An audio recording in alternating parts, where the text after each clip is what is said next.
Hello दोस्तों, स्वागत है आपका हमारे इस चैनल में। आज हम लोग 10 नंबर प्रैक्टिस सेट कर रहे हैं।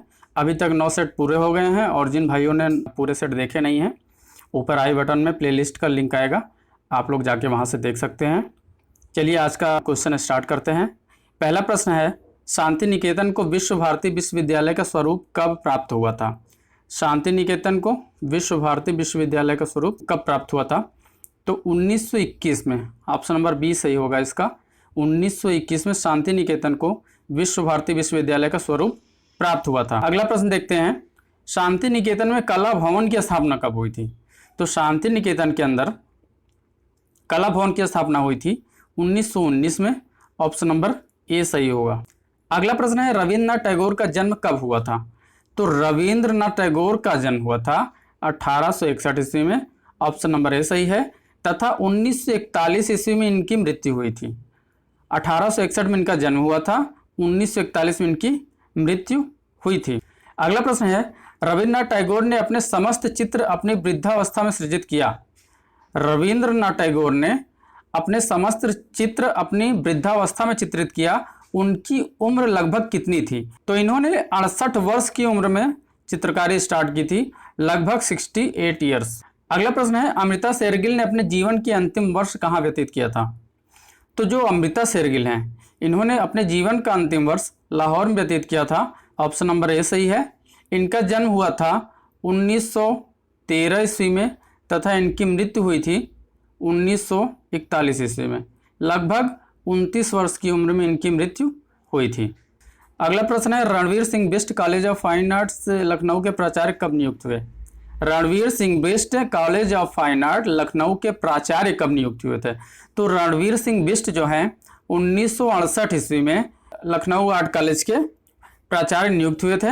और 1956 में सुधीर रंजन खस्तगीर प्राचार्य बने थे। और 1925 में Asit Kumar Haldar college of fine arts Lucknow के प्राचार्य नियुक्त हुए थे। अगला प्रश्न है, स्कूल ऑफ डिजाइन नाम से किस कला विद्यालय की स्थापना हुई थी? स्कूल ऑफ डिजाइन नाम से किस कला विद्यालय की स्थापना हुई थी? तो college of fine arts Lucknow. Option number A सही है। College of fine arts Lucknow की स्थापना स्कूल ऑफ डिजाइन नाम से हुई थी 1911 ईस्वी में। 1911 ईस्वी में स्कूल ऑफ डिजाइन नाम से college of fine arts Lucknow की स्थापना हुई थी। अगला प्रश्न है, ईवी हेवल ने मद्रास स्कूल ऑफ आर्ट के प्राचार्य पद को कब ग्रहण किया?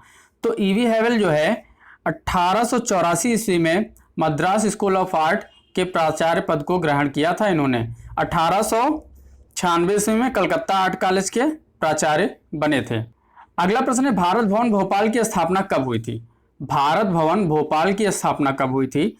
तो भारत भवन भोपाल की स्थापना 1982 ईस्वी में हुई थी। इसका ऑप्शन नंबर बी सही होगा।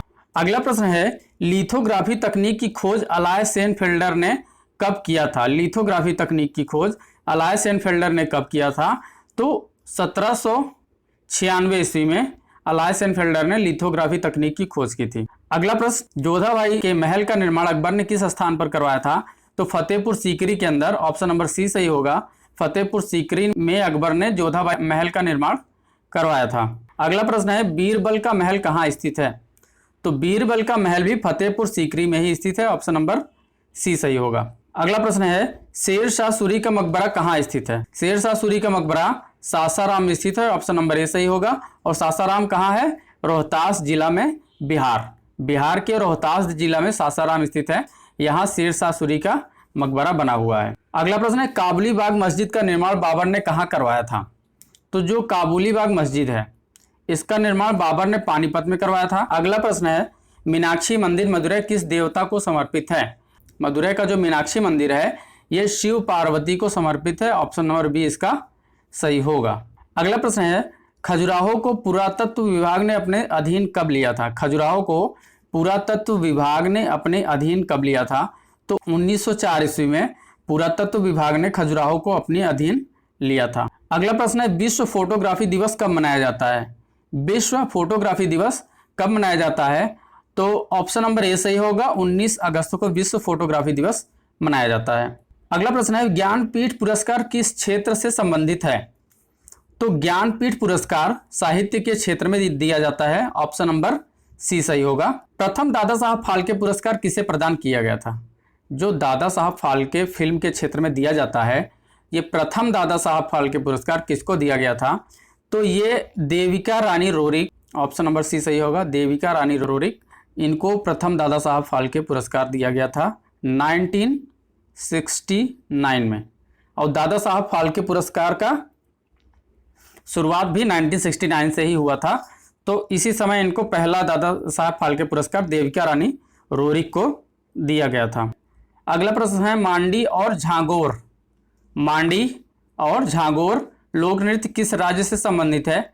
तो गोवा से संबंधित लोक नृत्य है मांडी और झांगोर। नेक्स्ट है हनीवा टेराकोटा किस देश से संबंधित है? हनीवा टेराकोटा किस देश से संबंधित है? ये जापान से संबंधित है, ऑप्शन नंबर बी सही होगा। अगला प्रश्न है बाबर को किस पद्य शैली का जनक माना जाता है? तो बाबर ने मुबायान नाम से एक काव्य शैली विकसित की थी, ऑप्शन नंबर ए सही होगा। अगला प्रश्न है कलमकारी का संबंध किस राज्य से है? तो कलमकारी जो है, कलमकारी का संबंध आंध्र प्रदेश से है, ऑप्शन नंबर ए सही होगा। अगला प्रश्न है नेशनल इंस्टीट्यूट ऑफ डिजाइन किस शहर में है? तो जो नेशनल इंस्टीट्यूट ऑफ डिजाइन है, इसका जो मुख्य शाखा है, मेन ब्रांच जो है, अहमदाबाद में है, ऑप्शन नंबर सी सही होगा। नेशनल इंस्टीट्यूट ऑफ डिजाइन का मेन ब्रांच अहमदाबाद में है और इसकी स्थापना हुई थी 1961 में इसकी स्थापना हुई थी। अगला प्रश्न है सालार जंग संग्रहालय किस शहर में स्थित है? सालार जंग म्यूजियम किस शहर में स्थित है? तो हैदराबाद में सालार जंग म्यूजियम स्थित है, ऑप्शन नंबर सी सही होगा। अगला प्रश्न है राजस्थान के प्रसिद्ध चित्र ढोला मारू में राजा रानी किस पशु पर सवार हैं? जो राजस्थानी चित्र है ढोला मारू, इसमें राजा रानी किस पशु पर सवार हैं? तो ऑप्शन नंबर सी सही होगा, ऊंट पर सवार हैं। अगला प्रश्न है केजी सुब्रमण्यम का प्रसिद्ध म्यूरल किस शहर में है? तो ये केजी सुब्रमण्यम का जो म्यूरल है लखनऊ में है और लखनऊ में जो चारबाग रेलवे स्टेशन है उसके पास में ही रविंद्रालय है, वहाँ ये म्यूरल बना हुआ है। इस म्यूरल का टाइटल क्या है? The king of dark chambers. अगला प्रश्न देखते हैं भारतीय कला का स्वर्णकाल किसे कहते हैं? भारतीय कला का स्वर्णकाल किसे कहते हैं? तो भारतीय कला का स्वर्णकाल गुप्त काल को कहते हैं, ऑप्शन नंबर ए सही होगा। तो आज जो प्रश्न था हमने पूरा किया और एक प्रश्न आपके लिए, इसका आंसर आप लोग कमेंट बॉक्स में जरूर दीजिएगा और ABC करके ना दीजिएगा, पूरा आंसर लिखिएगा, ठीक है।